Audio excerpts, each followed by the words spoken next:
بسم اللہ الرحمن الرحیم۔ السلام علیکم ناظرین، آپ کے اپنے چینل الف نیوز میں خوش آمدید۔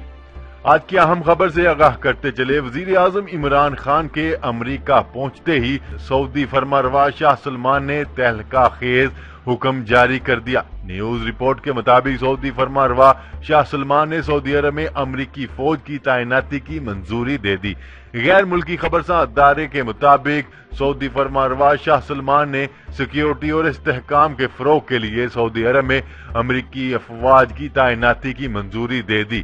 امریکی محکمہ دفاع نے بھی سعودی عرب میں امریکی فوج کی تعیناتی کی تصدیق کرتے ہوئے کہا ہے کہ امریکہ ابھرتے ہوئے سنگین خطرے کو روکنے کے لیے سعودی عرب میں اپنے وسائل اور فوجی دستوں کو تعینات کرے گا۔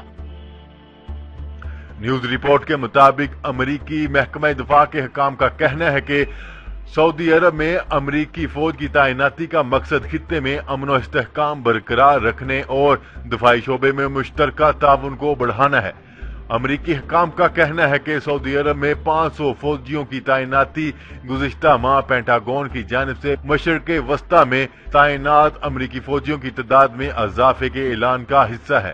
گزشتہ ماہ پینٹاگون نے مشرق وسطی میں 1000 فوجیوں کی تعیناتی کا اعلان کیا تھا، تاہم یہ نہیں بتایا گیا تھا کہ فوجی کہاں کہاں تعینات ہوں گے۔ 2003 کے بعد یہ پہلا موقع ہے کہ سعودی عرب میں امریکی فوجی تعینات کیے جا رہے ہیں۔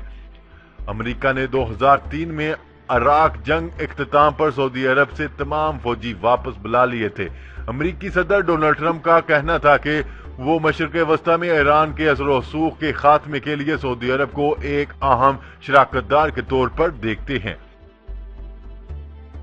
جبکہ دوسری جانب ایک خبر کے مطابق وزیر اعظم عمران خان نے ایئر فورس کے طیارے کی بجائے قطر ایئر ویز کی کمرشل فلائٹ سے سفر کر کے قومی خزانے کے 4 کروڑ روپے بچا لیے۔ ذرائع کے مطابق وزیر اعظم عمران خان نے امریکہ دورے کے لیے قطر ایئر ویز کی کمرشل فلائٹ سے سفر کیا تاکہ قومی خزانے پر کم سے کم بوجھ پڑے۔